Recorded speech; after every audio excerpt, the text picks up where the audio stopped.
This BMW was left abandoned for 7 years. And when I got offered to buy it for £300, I said yes. But with the car not moving for so long, it's going to need a lot of work. It's got 4 flat tyres. The rear windows currently let water in. There's rust starting to form on the front arches, and I haven't even looked underneath yet. But after replacing the broken fuel pump, I managed to start the engine for the first time, but it didn't sound great. This car is going to need a lot of TLC, but with it being a car I've always wanted to own, I'm willing to do everything it takes to get this car back on the road. But little did I know how bad it actually was. Oh wow. Oh wow. Now, in the last video, we managed to get the engine running, so we do know that this car does run. I don't know if it drives yet. The only thing stopping me from being able to roll this car / drive it is the wheels and tyres. All 4 of these tyres, after 7 years of sitting around, have gone completely perished and they no longer hold air. So the first job is to take all 4 wheels off, take them to the wheelman. We're going to get the wheels refurbed straight away, and we've got 4 brand new tyres to go on. So first, let's get them off. So first I'm going to loosen all of the wheel nuts, which to my surprise actually came off pretty easy. I was expecting them to be seized, but now they're loose, I can take off the wheels and I'll soon find out if these are genuine or not. All 4 of these tyres are completely perished, and the alloys themselves have definitely seen better days, so we've got to get that sorted. Now, I know what everyone is probably thinking. Why in the world are you prioritising getting the wheels refurbed before we've got the engine running nice and we've had a look underneath? But we'll do all that at the end of the video. The main priority is so I can actually get the car rolling, so I can roll it onto the ramps and work on it a lot easier. With it having 4 flat tyres, it's pretty much stranded in the position it's in, and while the tyres are all off, it kind of just makes sense to get them refurbed at the same time. So let's take all 4 of these alloys to the wheelman, then we can come back and get started on the engine. So of course I brought them down to see the wheelman, who's going to do a complete refurbishment of these alloys and of course replace all 4 tyres. And if there's one person that's going to know if these are genuine or not, it's him. We've just found out that this wheel, unfortunately, it says made in Italy on it, and there's no BMW badge, and you can see that this little sticker is just stuck onto the alloy. But then Sam's just noticed, how are we, Sam? I'm good, mate. Yeah, how you going? You alright? We've just noticed that the other wheel has a indent for the badge, which we thought, that's interesting. And this one does actually say BMW. So we've got 2 replica wheels, Yeah. and 2 genuines. Weirdly as well, they all seem to have the same size tyre, but I'd be interested to know if they've got staggered. Set up, yeah. Because That'd normally be most interesting. BMWs it's staggered, so the rear wheels are wider. Bigger, yeah. But it is odd that that's a 225, that's a 225, and I think that one is as well. Yeah, 225. That would be interesting. Well, I'll check all the sizes when we take the tyres off and just see if there is a difference in width, because if there is, it might be that we put the wrong wheels on the wrong size tyres as well. I know what you're saying. Right, we'll leave them with you, mate. Yeah, we'll investigate, we'll let you know. Right, let's get back to the driveway and carry on.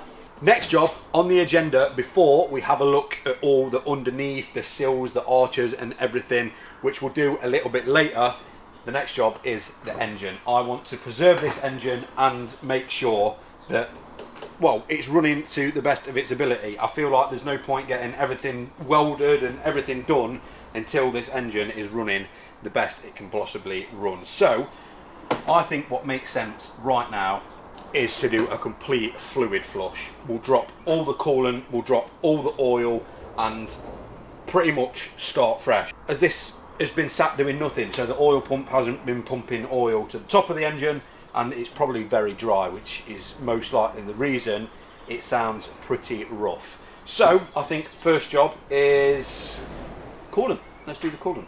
To drain the coolant from the radiator, first I've got to remove the plastic under tray that's held in by 4 10mm bolts.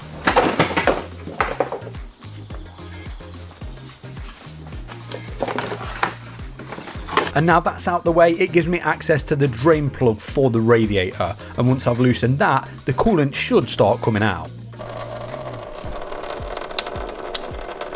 And although it's not necessary, I'm just going to remove the front splitter because this could do with a lick of paint, and I'll do that a little bit later.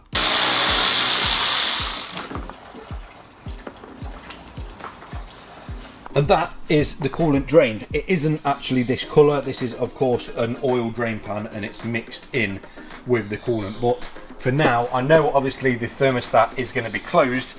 I'm going to just flush the radiator completely through with some water until it comes out of the bottom all nice and clear, and then I'm going to fill it back up with coolant and we should be good with the coolant side. So the easiest way of doing this is to simply run the hose pipe through the radiator, and what I want to see is when the water coming out of the bottom is completely crystal clear. That way I know there's no more dirt inside the radiator. And then once I'm happy with that, I can then tighten that drain plug and now fill the car back up with coolant, and that is the radiator fully drained and all the coolant replaced. Next job, now the coolant is done, is to drop the oil, and I'm actually pretty interested into what it looks like. So, under the car, undo the sump plug, drop the oil. Are we ready to see what this looks like? I'm hoping it's not too bad. It didn't look bad on the dipstick, but I'm intrigued to see what 7-year-old stale oil looks like. That is definitely not as bad as I was expecting. That's actually still got some brown in it. Check that out. That's actually pretty decent oil. I'm surprised. I'm actually very surprised. Now, of course, this car was left abandoned, and when you're buying any used car, it's always going to come with a risk. But luckily, with Car Vertical, you can minimise that risk and reduce the chances of buying an absolute nail. That actually looks good. I mean, don't get me wrong, it needs an oil change, but it's looking good. Now, I bought this car sight unseen, and of course that comes with a big risk, but when I ran the Car Vertical check, it told me that there's no outstanding finance, it's not been in an accident, it's not been stolen, and it also hasn't been involved in any mileage rollbacks. You ready to see what the oil looks like? You know what, that is still very brown. Drink. That is still actually really, really brown. So I'm quite happy with that. I'm quite happy with the way that's looking. Now, I've been looking for one of these cars for a good few years now, and I've came across a few. For example, the one on screen that you can see here. I wanted to buy that one, so I did a Car Vertical check and realised that it had a lot of amber warning lights, so I just steered clear. Right, sump plug can now go back in. So if you're in the market for a used car, then I highly recommend using Car Vertical. So what I'll do for you guys is leave a link in the description down below, and you can also use the discount code Jesse20 to save 20% off your checks, just to make sure you're not buying a car with any horrible untold stories. Right, that's tight. Let's carry on. Okay, next is to take off this rocker cover. So, first job is to get this, I think there's just a fuel rail cover. That's the old, well, that is the oil cap, and look how dry that is. There's just not much been going on inside this engine for a long time. So I think this is the fuel rail cover. I don't know if that's even a thing, but there's two little caps here, and then there should be two 10mm bolts. And that should give me access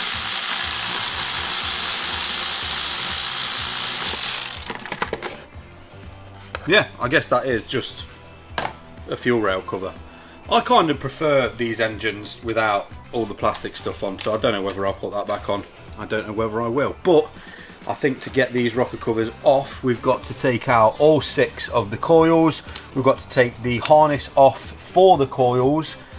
I don't know if the fuel rail comes off. I think the fuel rail is okay to stay in.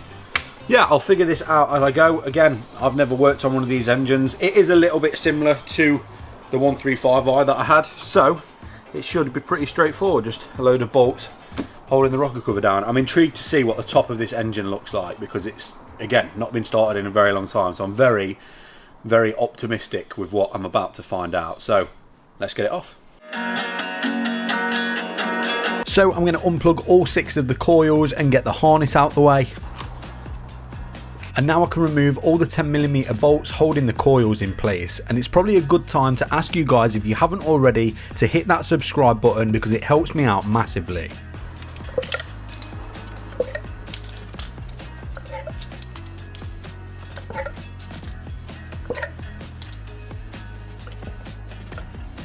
And now I can undo all 15 of the bolts holding the rocker cover to the top of the engine. There's 4 bolts going down the middle, and then the other 11 are around the outside of the rocker cover, and once they're done, it should be ready to pry off. Okay, I think that is everything ready for the rocker cover to come off. I've unplugged the breather pipe, all of the bolts are off, all of the coils are out. I think we should be able to pry it off. Oh my god, that is properly stuck on there. Wow, that is properly on. Oh. Yeah, look how dry it all looks. Although there's no scoring at all on the exhaust cams. I'll have a look what the intake cams look like, but you know what, that is actually looking a lot better than I thought. Not that there was any issue with this engine when it last ran, but there's no horrible markings on any of the cams. It does just look really, really dry, which is most likely going to be the reason. I mean, look at all that. That is very, very dry. Has this turned to plastic, shall we see? Yeah, as suspected, these just go from rubber to just brittle plastic. And you know what, unless someone has got it from BMW, that is the OEM rocker cover gasket. Check that out.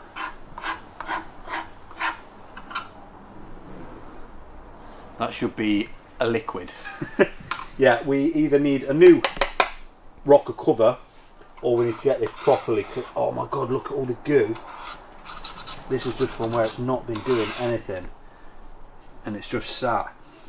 Yeah, I don't know where I'll be able to get this cleaned, or if I should probably clean it myself. Maybe just some brake cleaner and try and get it looking the best I can. But engine wise, I'm pretty happy with that. The chain, tight as anything. Not that it wouldn't be, but I'm actually really pleased with what this is looking like. This part of the gasket has actually stayed on the engine, and I really don't want this to snap in place. There we go, we're good. Yeah, I'm really, really happy with that. Really happy with how that is looking. But yeah, I think that's a pretty good result. I was expecting it to be worse. It's not great. It's not the worst I've ever seen, but yeah, I'm pretty happy with that. Now I can get started trying to clean the inside of this rocker cover as much as I can. So I'm removing the old gasket, and now I'm going to spray G101 all inside and then pour boiling hot water to try and break down all the stubborn oil and leave it to dwell. While I'm waiting, I can scrape off all the old sealant from the top of the engine, ready for the new gasket to go on later. That is now all ready for when we put the rocker cover back on, of course, with the new rocker cover gasket. Now it's time to try and empty this without it spilling everywhere, and then I'm taking it to the local car wash because they've got a pretty high powered pressure washer, and I'm going to rinse it through. So I'm going to try and do this without it going everywhere. Oh my god, look at that.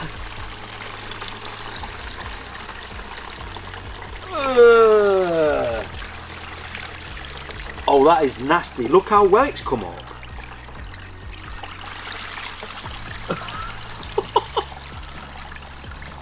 That's pretty bad, isn't it? Wow. Thankfully, that G101 and the boiling hot water actually did a pretty good job, but now I'm going to blast it off at the local car wash with a pressure washer, and then I can hang it up to dry overnight. We are all dry, and although it is definitely not perfect, what we're going to do once this goes back on should definitely improve it. So for now, we'll get the rocker cover gasket in, get the rocker cover back on the car, put everything back in, and then we're doing an oil flush. I'm going to be running the car up to temperature, which will hopefully break away all the stubborn stuff. Then we're going to drain the oil again and then actually fill it up properly. So let's get it back on. First step, install the fresh new gasket. Now I can get the rocker cover in place and start refitting the bolts. 4 in the middle, 11 round the outside. Once these are tight, I'm going to torque them up to 10 Newton meters, starting with the 4 in the inside and working my way in a star pattern around the rest.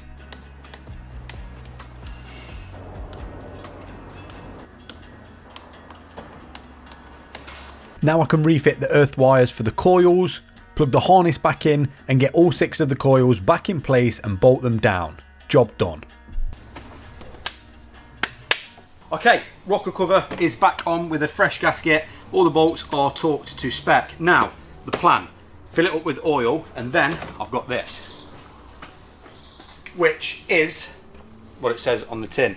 It is engine flush. So I've got 5 litres here, I've got another 2 litres there, so I'm going to fill the engine up with oil and of course add the engine flush. We're going to then run it for 10 minutes, let it get up to temperature, make sure the dash is saying it's up to temperature, and by doing that, this flush should get to work on pretty much cleaning all the internals of the engine. Then we can flush all the old oil out, and then I've got more oil over there to put in, and we should be ready to, well, move on. That should be the engine kind of okay at that point, I hope. So, next job, fill it up with oil.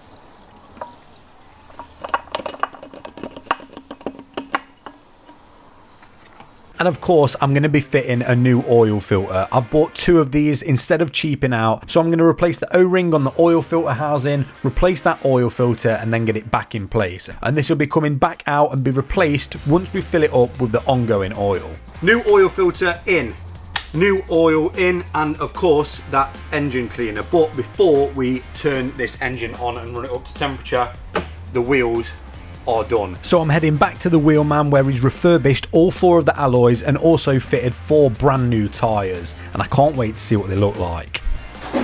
They look unreal. Look at them. Oh, they're gonna look so good. Look at them.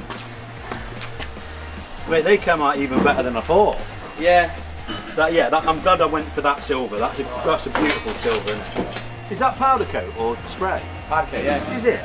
As per usual, a massive shout out to the wheelman in Langley Mill. If any of you guys are wanting your wheels refurbed or need some new tyres, then you know exactly where to go, and I'll put the link in the description if you don't already know. But before we get the wheels fitted to the car, I've got to turn this engine on and let the oil flush do its job.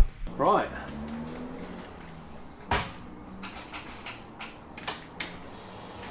Let's do it. Ready?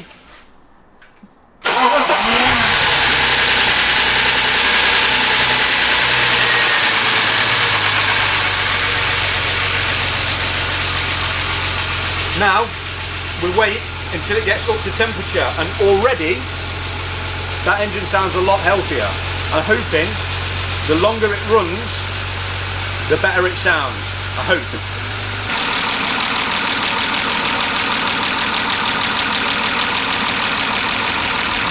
So now I can just let the car do its job and let that oil flush get to work. I'm going to let the car idle for 10 minutes just so everything can get up to temperature, and that's the first time that this has been done in over 7 years, so I'm hoping it's all good. Well, the engine got to temperature, it stayed at temperature, didn't overheat, but it still sounds really tappy and ticky, and I thought maybe once things start to get to temperature and lubricate, that might have quietened down a bit, but it hasn't. So I'm starting to think maybe we need a couple of injectors, and I think it probably just makes sense to change all 4 for the time being. But for now, let's drop the flush out and that oil, and then we can put the proper oil in.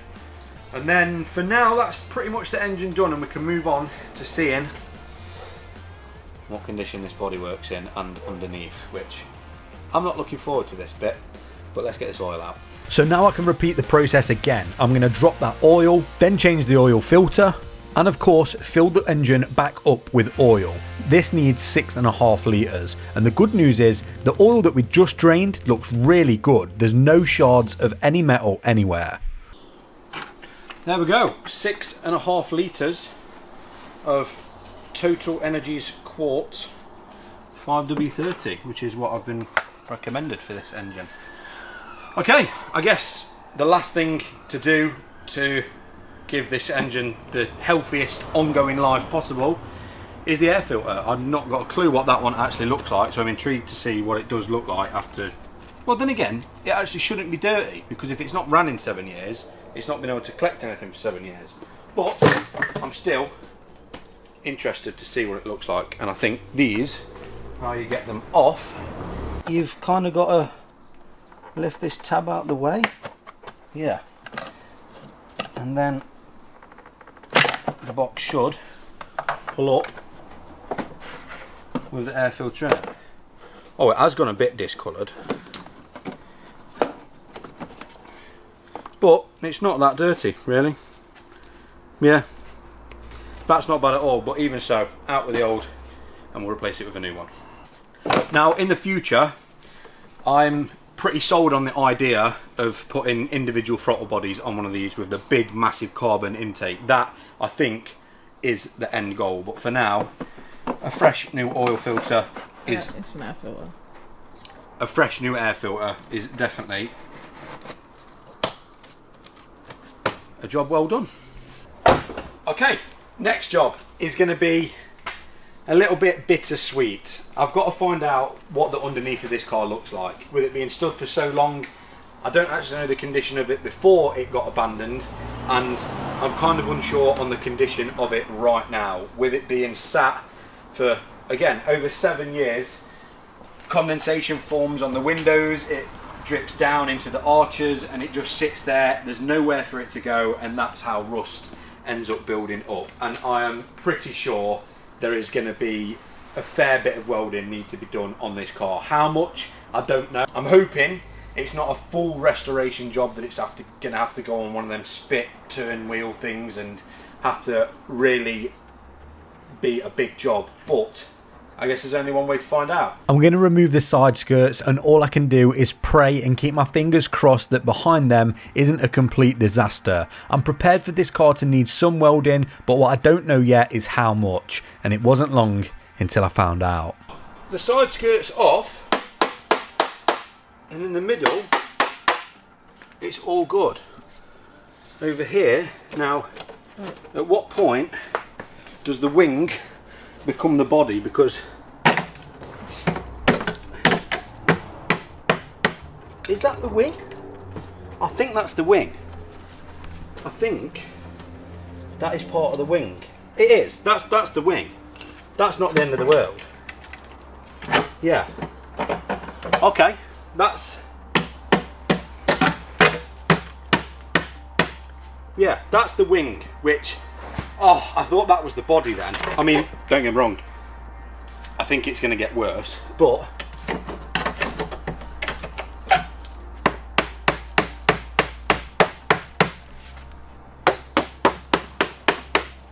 the actual structure's not too bad over here. Let's get this side skirt out of the way. You know what? Might not be as bad as I thought.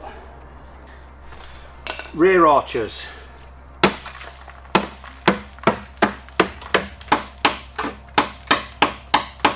Okay, so that's metal. It's just the outer part, but I'm pretty certain you can buy this entire strip down here from the door to the rear arch. I mean, they are completely gone.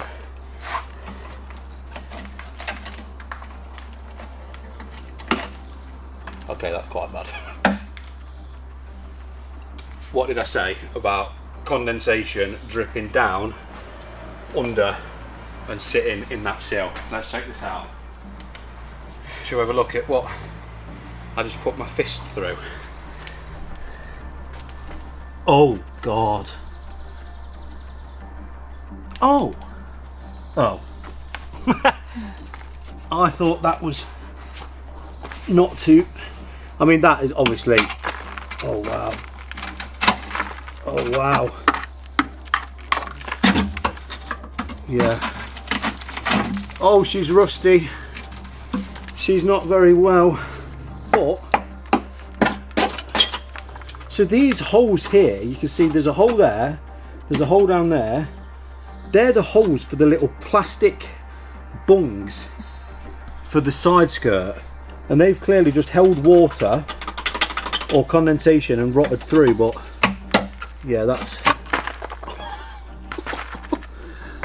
pretty bad. These are the rear jacking points. I'm pretty sure this is really common stuff on an E36. So that's not the end of the world. That, I think you can buy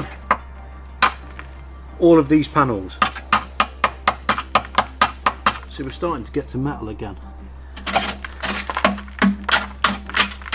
Safe to say, it's definitely going to need some welding. Right, rear arches. What are we looking like under here? Under here... Oh wait.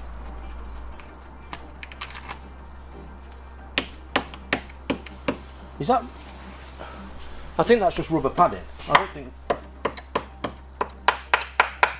Yeah, it's rubber, like rubber padding or something. We're actually pretty good on the rear arch side of things. I'm not too worried about that. Again, this is obviously a project. This is to be expected with a car for £300. Okay, so we're going to need, I think it's just worth doing an entire driver's side sill and maybe the rear arches. The front wheel arches, of course, we've just found out that we're going to need a new wing, and apart from that,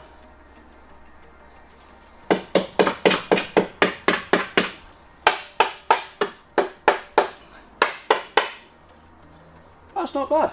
I don't think that's bad at all. I don't think that's bad at all. I've got to be honest, I was expecting it to be worse. I was expecting it to be a lot worse. I think it's still savable. I think this front bit here, yeah, there's another rather large orifice up there, which, oh yeah, that's gone completely through as well. I don't know if this all is common E36 things. Oh wow, yeah, that's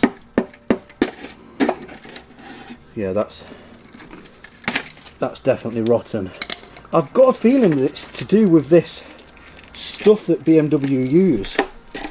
It's like a, I think that's the OEM kind of underseal slash protection, and that's clearly just held all the moisture.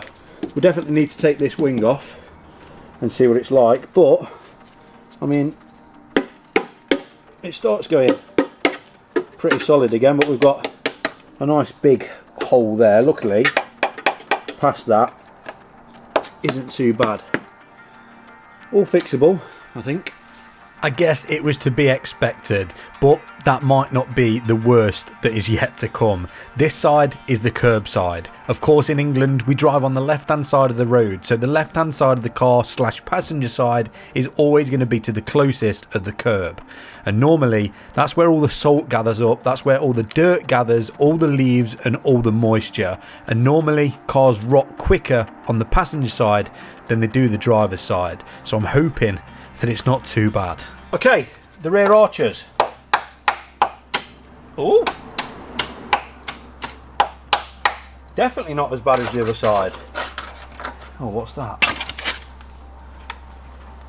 Oh, that's a hole.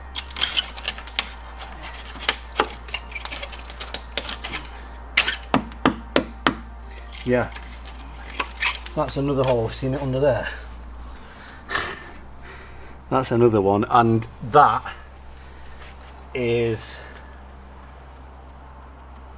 might require the fuel tank to come off to fix that one, because that's going to be welding right next to a fuel tank, so we may have to drop the fuel tank. Right, what we like underneath.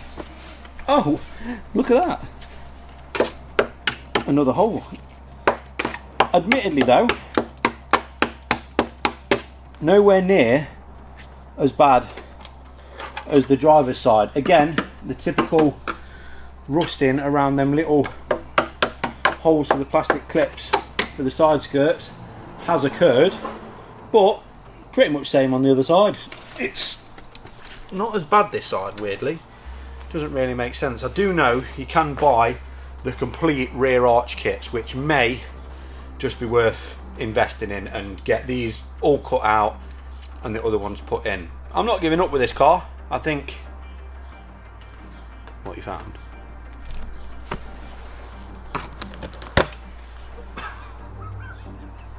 More rust! Right, the front. Should we see what the front's like?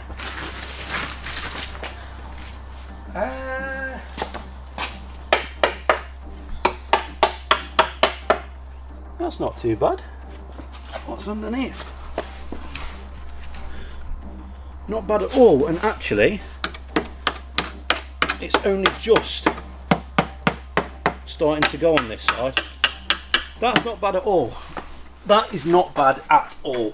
Although it may look really, really bad, I was expecting it to be a lot worse. I'm pretty sure, and I need you E36 people in the comments to let me know, I'm pretty sure that they're the common places where these cars tend to rust. Now, of course, it always ends up being more than what we've discovered, so that's to be expected. But we definitely are going to need 2 front wings, and yeah, I'm going to have to get a quote for someone to do all of the welding. Now, I could start trying to weld myself, but I want it to be done properly. I'd like someone that has done welding for a long time to do this, because I want to know it's good and it's going to last, because once it's been welded, hopefully it never needs welding again. But I don't know, it's sad to see it like this, but this is kind of the worst it's going to get. From here on, I'm willing to save this car. So I think for now we can put the wheels back on,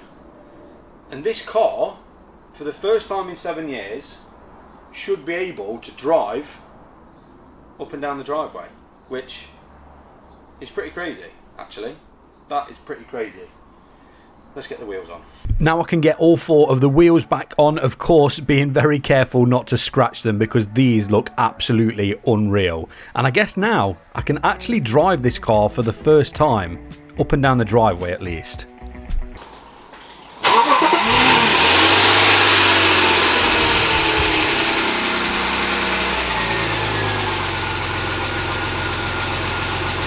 That's quieting down. That is a lot quieter.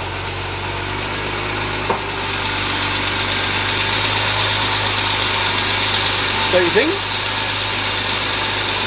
I think what I'm going to do is just let it idle for a little bit, and then actually give it some revs and see if we can build up a bit more oil pressure and try and quieten it down a little bit. It still sounds a little bit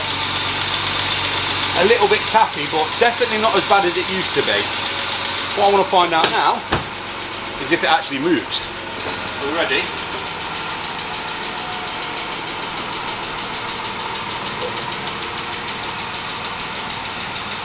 Right, first gear.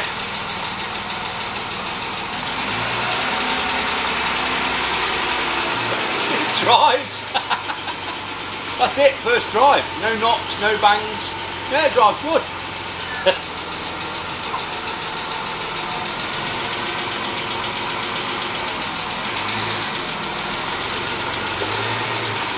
I can't believe it's moving after all this time.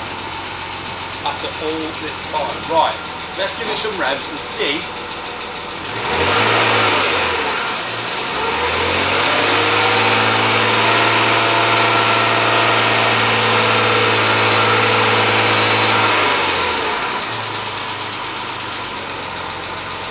That's definitely quiet. Well, I'm pretty happy with that result. The engine is definitely a lot better than it was earlier on. But for now, I think the last job to do until we actually get it booked in for all the welding is quickly repaint that front splitter and just get that back on. I know it's not necessary, but I might as well do it while I'm waiting to get the car booked in. Let's get it resprayed. I'm not aiming for perfection, but the front splitter really made the car look tired. So first I'm going to sand it down, then give it 2 coats of plastic primer. Then I can give it 3 coats of satin black, and it's already looking a lot better. Now I can get it back on the car.